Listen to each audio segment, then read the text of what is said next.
taler. Så jeg har lovet, at han selv måtte sige til mig, hvad der skulle stå i talen, og det har han gjort. Tak for 25. Ja, det tog 1,5 time at få noget ud af. Så, men den tid er brugt godt. Jeg vil starte med at ønske dig et rigtig stort tillykke med 25-års jubilæum. En dag, som vi godt alle sammen vil hjælpe dig med at fejre med stor festivitas.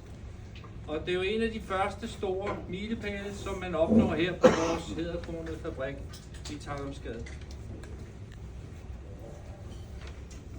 25 år, det er jo rigtig lang tid. Og da jeg snakker med dig om, hvad du egentlig havde lavet i alle disse år, ja, så blev jeg noget overrasket over alle de forskellige ting, som du har været involveret i dit lange arbejdsliv. Hvilket jeg nu vil forsøge at beskrive for jer alle sammen, efter bedste evne selvfølgelig. Det er jo Nick, der har skrevet. Dit arbejdsliv i Danmark, vi er ikke gået tilbage til, hvor du kommer fra, Iran, men vi starter i Danmark, det er ligesom lidt mere tæt på. Der startede du i 86 på Aarhus Teknisk Skole som, hvad tror I? EFG-elev, for det er det, der tæller. Evnesfag for at spille. Jeg er også EFG-elev, skal bare lige. Du fik så en læreplads på Aarhus Maskinfabrik. Og der var du ansat til de lukkede i 92, hvorefter du flyttede til København. Og der fik du et godt råd fra Metal, som du var medlem af, at du skulle tage en uddannelse som maskintekniker. Og det har han ikke faktisk. Han er faktisk tekniker.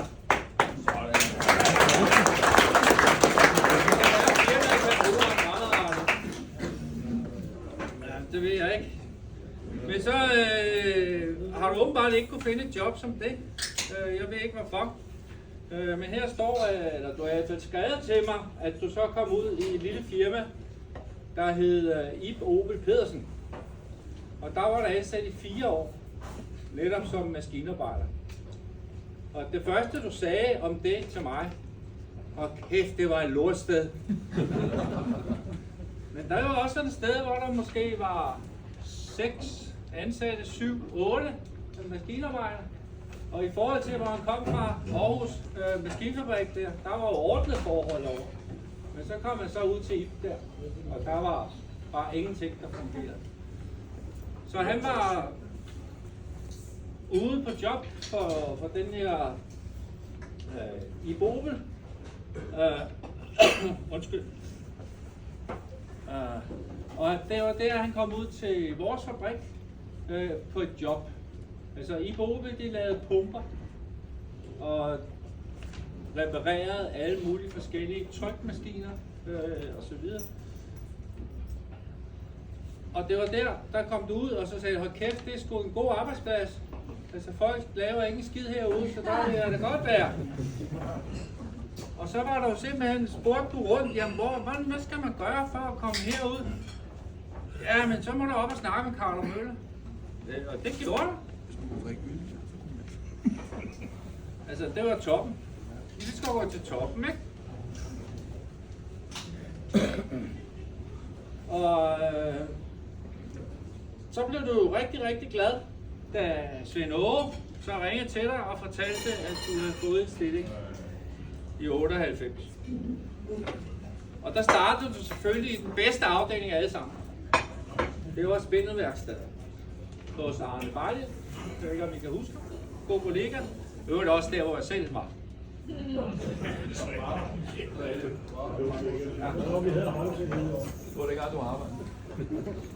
Men så ville du prøve noget andet, og så 2002, der flyttede du op som sliber på første sal.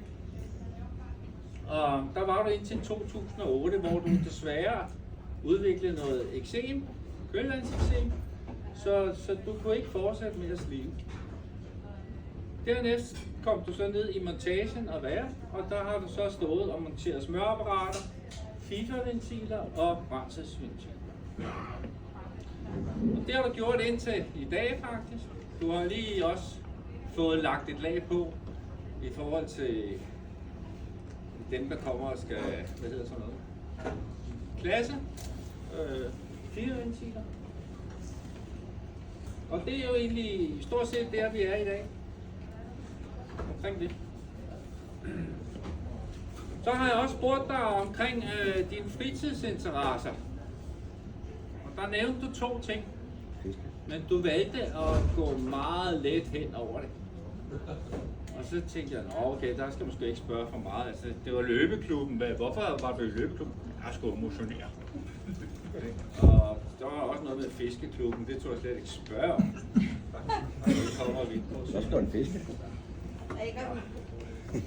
Men, hvad skulle du så bruge din fremtid til, spurgte jeg så efterfølgende, for at ligesom få lidt guf til den her tale. Fordi at nu går du jo snart på pension, som selv sagt, og hvad skal du så lave?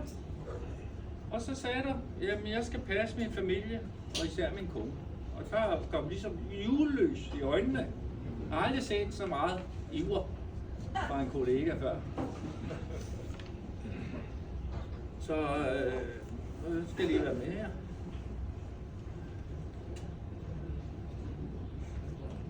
Ja.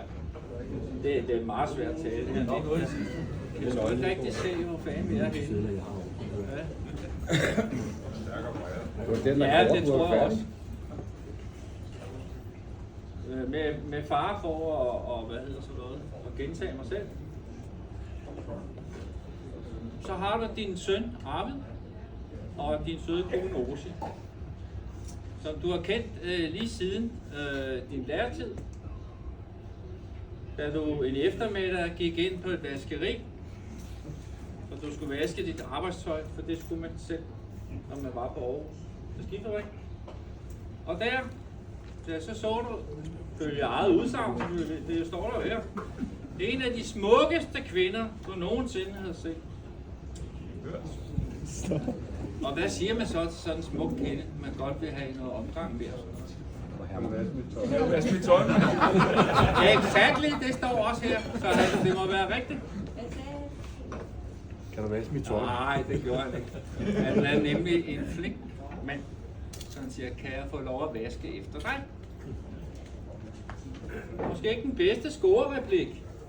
Men det virker. Det virker jo. Ja, det var altså starten på en rejse, som efter mange forviklinger hentede hovedpinepiller, som man ikke havde, selvom man sagde, at man havde det, og andre ting, brække en ankel og sådan noget, og ikke kunne komme på fjerde. Men det førte til, at du senere blev gift med din søde kone Olsen. Og så lovede jeg dig også, at min tale skulle være kort og præcis. Så jeg må hellere stoppe talen her, inden den bliver upræcis. Og så vil jeg slutte med at sige dig tak for det store kammeratskab, og det store loyalitet, du har vist, både over for klubben og i al den tid her på fabrikken. Jeg vil også derfor på vegne af dine kollegaer og jeg selv endnu en gang ønske dig et stort tillykke med dit 25-års jubilæum. Og samtidig vil vi ønske dig og din kone Rosi og jeres søn Arvid alt godt fremover. Og jeg håber, at du stadig vil få mange flere gode år til at pleje din familie som den pligtopfyldende mand, du i mine øjne er. Og med disse ord vil jeg bede jer alle sammen rejse.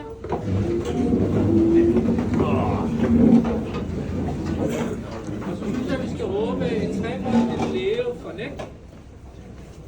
Nick, han længe leve. Hurra! Hurra!